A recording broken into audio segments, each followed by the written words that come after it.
तो जय हिंद, नमस्कार, स्वागत है आप सबका एक बार फिर से। कैसे हैं आप सब? आशा करता हूं सब अच्छे होंगे। साथियों, आज काफ़ी लंबे प्रयास के बाद आखिरकार पीसीडीए पेंशन इलाहाबाद की हेल्पलाइन पर बात हुई और हेल्पलाइन से काफ़ी पॉजिटिव वे इंपॉर्टेंट स्पर्श रिलेटेड क्यूरीज पर भी चर्चा हुई, जैसे कि प्री 2016 के रिटायरीज का माइग्रेशन स्पर्श में कब होगा, पीडीवी के दौरान इनकरेक्ट डाटा को एडिट और अपडेट करने का ऑप्शन अवेलेबल नहीं होना, पेंशनर्स के मोबाइल व ईमेल का उनके पेंशन डाटा के साथ अपडेट करने का सही तरीका, और इसके साथ साथ आधार नंबर प्लस स्पर्श के इंपॉर्टेंस से जुड़ी इंपॉर्टेंट जानकारी भी प्राप्त की। अब एक बार आप सुनिए कि स्पर्श हेल्पलाइन पर क्या बात हुई। उसके बाद मैं आपके साथ में कुछ और इंपॉर्टेंट जानकारियां शेयर करूंगा और पूरी जानकारियों के लिए वीडियो के साथ अंत तक बने रहें। ठीक, स्पर्श के बारे में बताइए। अब क्या आपका मेन डाउट क्या है सब, और लोगों को जो बताना है उसके लिए क्या बताना चाहेंगे, और आपका क्या डाउट है? बिल्कुल सर, सबसे पहले चीज तो ये है कि जैसे 2016 वालों को तो अभी ये पता चल चुका है कि 2016 वालों को हो रहा उनका तो देखिए, कोई जरूरी नहीं है कि 2016 में ही सबका माइग्रेट हो रहा है। ठीक है, उसमें सबका नहीं, कुछ डेटा हो रहा है, कुछ नहीं हो रहा है, वो तो स्पर्श की टीम करते जा रही है। जी। जी, और क्या जानना चाह रहे हैं? तो 2000 इससे अभी जैसे 2006 में गए हैं, 2007 में गए हैं या 1990 के, वो पूछ रहे हैं कि हमारा कब होगा। नहीं, इसके बारे में इंफॉर्मेशन है। देखिए, जनरली आपको क्लियर कट में सारी इन्फॉर्मेशन दे देता हूँ। अभी न्यूली पेंशनर का इसलिए किया जा रहा है, ठीक है, कि 2016 से ही आपका ओआरओपी लागू हुआ था। ओआरओपी लागू हुआ था क्योंकि 1/14 में आया था, और 16 से ही 16 से पेंशन आपकी सबकी बढ़ करके आई। और ओआरओपी लागू जब हुआ था उस समय लोगों का मोबाइल नंबर, आधार कार्ड वगैरह सारा चीज हो गया था, अपडेट हो गया था। ठीक है, तो इसलिए जनरली बेसिकली क्या हो रहा है कि 2016 के बाद का ही जो डेटा है गवर्नमेंट के पास, आर्मी में, मतलब इंडियन आर्मी उसके मुख्य शाखा के पास, जो आर्मी हेडक्वार्टर है, वो लोग स्पर्श में जिनका सारा डेटा सही है वही मेनली तरीके से माइग्रेट किया जा रहा है। और 2016 के पहले बहुत से पेंशनर हैं जिनका आधार कार्ड नहीं बना है, उसमें मोबाइल नंबर अपडेटेड नहीं है, ईमेल आईडी अपडेटेड नहीं है। ठीक है, इसलिए अभी उनका डेटा अभी अपडेट नहीं किया जा रहा है। समझ रहे हैं? अब 2014 में ही या 2015 में अगर आप ही कोई साथी लोग रिटायर होंगे तो उनसे पूछिएगा कि क्या आपका आधार कार्ड अपडेट है पीपीओ में, तो सीधे बोलेंगे कि नहीं अपडेट है। तो ये आधार बेस्ड है आपका स्पर्श। तो आधार बेस्ड है, तो वो सारा डेटा जब तक सारा चीजें फुलफिल स्पर्श की टीम नहीं कर लेगी, सारा जांच नहीं कर लेगी, इसलिए अभी उन लोगों का माइग्रेट नहीं किया जा रहा है। समझ गया बातों को? ओके, तो आप इस तरीके से उनको समझाएंगे। ठीक है, क्योंकि मेल आईडी तब तक वो लोग अपना चाहें तो रिकॉर्ड ऑफिस से बात करके अपना मेल आईडी, करेंटली जो मोबाइल नंबर चल रहा है, मोबाइल नंबर और आधार कार्ड नंबर, ये 3 चीजें अपडेट करा ले वहाँ पे, कि बाय द फ्यूचर में अगर इस वर्ष में डेटा माइग्रेट हो ही जाए इन लोगों का तो उनको परेशानी कोई ना बढ़े। तो ये चीज बैंक भी तो कर सकता है, बैंक के पास में करवा लिया, क्योंकि बैंक के पास अथॉरिटी नहीं है, बैंक के पास अथॉरिटी नहीं है। बैंक के पास डायरेक्टली जब स्पर्श से माइग्रेट हो जाएगा तो बैंक सीधे आपका हाथ खड़ा कर देगा कि आप हमारे यहाँ से कोई सिस्टम नहीं है, आप सीडीए से बात करें, सीधे बोलेगा सीडीए से बात करें। सर, जैसे कि बैंक है ना, अभी सीपीपीसी जो कर रही है डाटा माइग्रेशन, तो उस समय तो उनके पास यदि मोबाइल नंबर और ईमेल आईडी अपडेट है अकाउंट में तो अपडेट कर देती है। अकाउंट अलग चीजें है, अकाउंट में अपडेट होना अलग चीज है। अकाउंट तो बैंक मैसेज के लिए करता है ना। मानिए हम अकाउंट खुलवा लिए, एक एग्जांपल के तौर पे हम आपको बता दे रहा हूँ कि जैसे आप गए बैंक में कि आप बोलना है कि मुझे बैंक में अकाउंट ओपन कराना है, ठीक, वो बोलेगा ठीक है सर, आइए फॉर्म हम लीजिए, भर दीजिए और आपका हो जाएगा। तो उसमें आप अपना मोबाइल नंबर देंगे जो चलता रहेगा, तो बैंक के लिए आप देंगे ना कि आप मूल रजिस्ट्रेशन, मूल डेटा में आप रिकॉर्ड ऑफिस में अपडेट कराएंगे।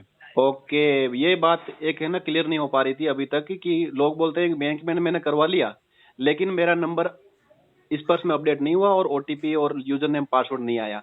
तो मैंने कि उनकी जो पेंशन फाइल है रिकॉर्ड में ही अपडेट होगा डाटा, ये मोबाइल नंबर और ईमेल आईडी। ये मोबाइल नंबर अपडेट होगा रिकॉर्ड में ही, रिकॉर्ड उसी पर मैसेज आएगा जो मोबाइल नंबर रिकॉर्ड में अपडेट होगा। हाँ, लेकिन जब जैसे ही बैंक माइग्रेट कर देगा तो रिकॉर्ड के पास में यदि अपडेट होगा तो वो उसमें देखिए, माइग्रेट बैंक नहीं करता है, माइग्रेट आपका सीडीए करेगा, स्पर्श की टीम करेगी, वो बैंक के पास मैसेज चला जाएगा। ओके, कि अभी आप पेंशन नहीं देना है आपका डेटा, हाँ आपका डेटा माइग्रेट हो गया है, स्पर्श में आ गया है, तो आप सीडीए से डायरेक्टली बात करें।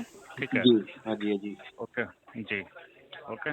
ओके सर, एक और चीज है कि कुछ स्टेज होते हैं, जैसे कि पहले अकाउंट क्रिएशन का मैसेज आता है पेंशनर के पास में, उसके पास में यूजर नेम और पासवर्ड आता है, और यूजर नेम और पासवर्ड से लॉगिन कर लेता है, लेकिन 4 या 5 दिन के लिए उसको डाटा अंदर कुछ दिखाई नहीं देता, सिर्फ लॉगिन ही दिखाई देता है, वेलकम हाँ मैसेज जाएगा। बिल्कुल, वो सारा चीज लॉगिन करने के बाद ना कभी कभी कुछ डेटा होता है माइग्रेशन में चला जाता है, वो सॉरी अपडेशन में चला जाता है, तो इसीलिए कुछ चीज़ें कभी कभी नहीं शो होती है, फिर ऑटोमेटिकली वो सही हो जाता है वहाँ से। जैसे स्पर्श की टीम अपडेट करते रहती है ना सारा डेटा, हाँ। ठीक है, तो अपडेट करिए, थोड़ा सा तो टेक्निकल एरर आएगा। जैसे मोबाइल भी आप अपडेट करते होंगे तो आधा घंटा 1 घंटा का समय लेता टाइम होगा। लेता है, हाँ।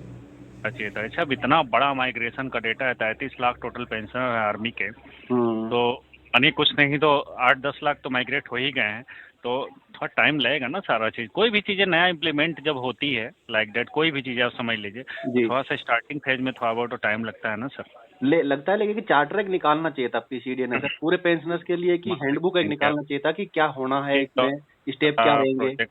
ये गवर्नमेंट का, मोदी गवर्नमेंट का प्रोजेक्ट है सब, डिजिटल इंडिया का जी, कि हर पेंशनर घर बैठे हर चीज़ें कर सके, ठीक है। हाँ। तो इसके वाले हम लोग तो जैसे एक बैठे एग्जीक्यूटिव हैं, हम लोग जवाब दे रहे हैं, जैसा हम लोग के पास आएगा इन्फॉर्मेशन, नहीं, ठीक ये है। अब क्या एक करना है ना चाहिए क्या नहीं करना चाहिए हम लोग तो नहीं बता सकते ना सौरभ इसके जी, लिए। ये एक सजेस्ट करिए कि एक हैंडबुक है ना, ये निकाल के एक पीडीएफ है ना सर्कुलेट कर दें, सबको पता कंप्लेन चल कर जाए। दीजिए, कंप्लेन कर दीजिए हमारे पीसीडी की वेबसाइट पे। नहीं, कंप्लेंट में तो किस लिए जाना है सर, ये तो नॉर्मली जनरली हम बात कर रहे हैं इसके बारे में। और ये एक और हाँ बताइए सर कि जैसे यूजर नेम पासवर्ड आके लॉगिन करके जैसे ही पीडीबी अवेलेबल हो जाता है, तो उस समय उसको स्ट्रेट थ्रू और जो रिकॉर्ड से ऑथराइज करने वाली डिटेल को एडिट करने का ऑप्शन नहीं मिल पाता, और वो नहीं सर, माइग्रेशन में कोई एडिट का ऑप्शन नहीं है। ओके, और बाद में जाके मैनेज माइग्रेट में, प्रोफाइल हाँ करना पड़ेगा। माइग्रेट में बहुत, हाँ बाद में जा करके मैनेज प्रोफाइल में माइग्रेशन में जो चीज़ें एडिट होगा वो वहाँ पे शो कर देगा, जो चीज़ नहीं एडिट होगा और उनको लग रहा है पेंशन को गलत है, मैं एडिट करवाना चाहिए, तो डायरेक्ट रिकॉर्ड ऑफिस से बात करेंगे। ओके, रिकॉर्ड ऑफिस से लेटर लिख के या किसी भी तरीके से बात करके अपडेट करवा सकता है। हाँ, वो जिला और सैनिक बोर्ड के माध्यम से कर लेंगे, क्योंकि इस समय जिला सैनिक बोर्ड पूरी तरीके से हेल्प कर रहा है स्पर्श के लेकर के, ठीक है। तो पीपीओ में गलत डिटेल आ जाएगी, फिर वो गलत रहेगी तो कोई गलत नहीं रहेगी वो सर। पेंशन जो माइग्रेशन वाले होते हैं लोग पेंशनर, तो ऑलरेडी उनको पेंशन पुराने पीपीओ से मिलता ही है। कई गलत चीजें रह जाती है सर, फिर भी उसके अंदर है ना। ठीक है, तो वहाँ से हो जाता है सर, वो रिकॉर्ड ऑफिस कर देता है, ठीक है। हाँ, और एक फाइनल चीज ये बता दीजिए सर कि जैसे रिक्वेस्ट हम डालते हैं कोई ग्रीवेंस की, मेरा खुद का ही है, अक्टूबर में मैंने डाला हुआ है, और पीसीडी ने तो दूसरे दिन ही रिकॉर्ड ऑफिस को भेज दिया है, लेकिन वो रिकॉर्ड ऑफिस के पास में क्या वो पेंडिंग रखता रहेगा, इसके ऊपर कोई वो ये नहीं तो है वही सर। बता सकते हैं, रिकॉर्ड ऑफिस से कोई इन्फॉर्मेशन नहीं होता है सर। हाँ, तो वो इससे अच्छा तो पुराना सिस्टम ही ठीक था, कम से कम लेटर लिखते थे तो आरटीआई डाल के या कुछ रिप्लाई तो मांग सकते थे। अब डिजिटल हो गया, फिर भी वो उसके अंदर कोई स्पीडी काम नहीं हो रहा है, रिड्रेसल सिस्टम नहीं है इसके अंदर। तो रिकॉर्ड ऑफिस ही बताएगा इसके लिए, हम्म, ठीक है। अब बात कर लीजिए, ओके सर। चलो ठीक है, आपका बहुत बहुत धन्यवाद सर। तो साथियों, आपने सुना, अब आपको काफ़ी डाउट्स जो है क्लियर हो गए होंगे। जैसा कि इस पर हेल्पलाइन ने बताया कि OROP के आने के बाद वे 2016 के बाद रिटायरमेंट गए हुए पेंशनर्स का पहले माइग्रेशन हो रहा है, क्योंकि इनका पेंशन डाटा अपडेटेड है। यानी इस समय पर Aadhaar card, mobile number, PAN number और ईमेल आईडी की रिक्वायरमेंट शुरू हो चुकी थी, और उस समय जो पेंशन जा रहे थे तो उनकी ये चारों चीज़ें ऑलरेडी अपडेटेड है उनके पेंशन डाटा में और पीपीओ में भी।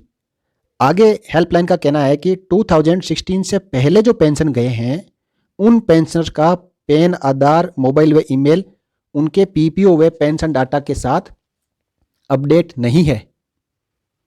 पीबीओआर के केस में यह डाटा कंसर्न रिकॉर्ड ऑफिस के थ्रू अपडेट होगा, और अफसर्स के केस में आर्मी हेडक्वार्टर के MP5 व MP6 सेक्शन अपडेट करेंगे।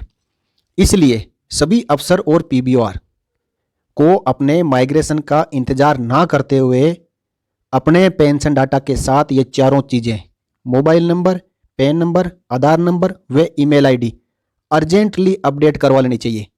साथियों, इसके साथ ही इस चैनल पर एक वीडियो है, हाउ टू अपडेट मोबाइल व ईमेल विथ स्पर्श। इस टाइटल का एक वीडियो है जो इसमें अवेलेबल है, और उसके साथ में एप्लीकेशन फॉर्म भी अवेलेबल है। आप वीडियो को देखकर पूरी जानकारी लेकर और फॉर्म लिंक से डाउनलोड करके अपने रिकॉर्ड ऑफिस या आर्मी हेडक्वार्टर को तुरंत ही भेज दें। अब मैं एक और वीडियो बनाऊंगा जो आपको 1 या 2 दिन में मिल जाएगा, जिसमें आधार नंबर और पैन नंबर इनको आपके रिकॉर्ड में और आर्मी हेडक्वार्टर में जो पेंशन डाटा है उसके साथ में अपडेट कैसे करवाना है, क्या तरीका रहेगा, उसके लिए एक एप्लीकेशन फॉर्म बना के और वीडियो के साथ में आप सभी के साथ में शेयर करूंगा।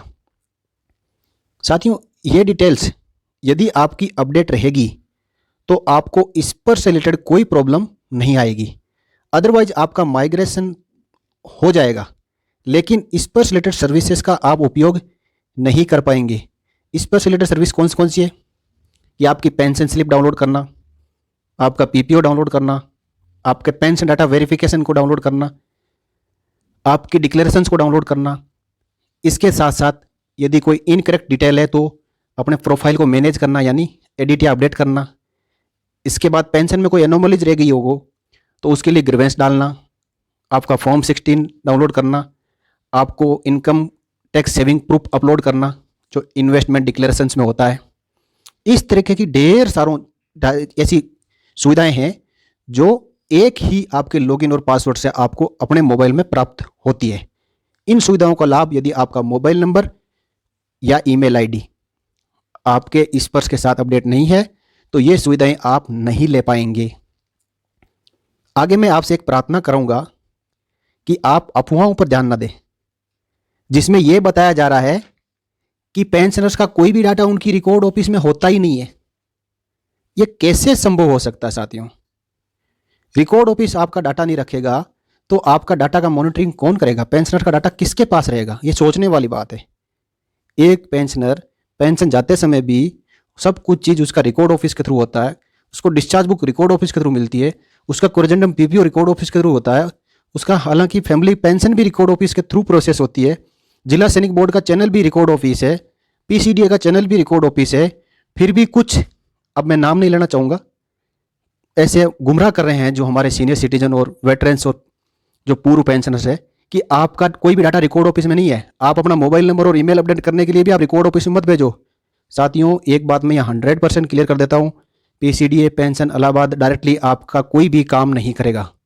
आप जिला सैनिक बोर्ड के थ्रू, रिकॉर्ड ऑफिस के थ्रू पीसीडीए के पास में कोई अपनी जानकारियाँ भेजोगे तभी पीसीडीए पेंशन इलाहाबाद उन जानकारियों के ऊपर एक्शन करेगा। अदरवाइज आप डायरेक्टली भेजते रहो, आपका कोई भी एक्शन नहीं होगा। तो साथियों, इन गलतफहमियों में ना रहे और आपने इस पर से रिलेटेड कोई भी कोरेस्पोंडेंस करना है तो आप अपने कंसर्न रिकॉर्ड ऑफिस के साथ ही करें। और एक बात मैं और क्लियर कर देता हूं साथियों कि आपको इस चैनल यानी सैनिक समाचार चैनल के साथ बने रहें। यहां पर आपको हर प्रकार की जेन्युइन और ऑथेंटिक अपडेट दी जाती है और आगे भी आपको दी जाएगी। यहां पर आपको इनकरेक्ट और मिसलीडिंग जानकारी कतई नहीं दी जाएगी, क्योंकि इस चैनल का जो मोटो है वो है पेंशनर्स की हेल्प करना, ना कि कोई दूसरा मकसद है। तो आप इस चैनल पर विजिट करें, आपको इस पर से संबंधित हर प्रकार का वीडियो इस पर मिलेगा। Thank you so much. सैनिक समाचार चैनल के साथ बने रहने के लिए आपका धन्यवाद। कृपया वीडियो को लाइक व शेयर जरूर करें तथा चैनल पर पहली बार विजिट कर रहे हैं तो चैनल को सब्सक्राइब करके बेल आइकन प्रेस कर लें। इस वीडियो में इतना ही। अगले वीडियो में फिर चर्चा करेंगे एक नई जानकारी के साथ। तब तक के लिए जय हिंद, जय भारत, वंदे मातरम।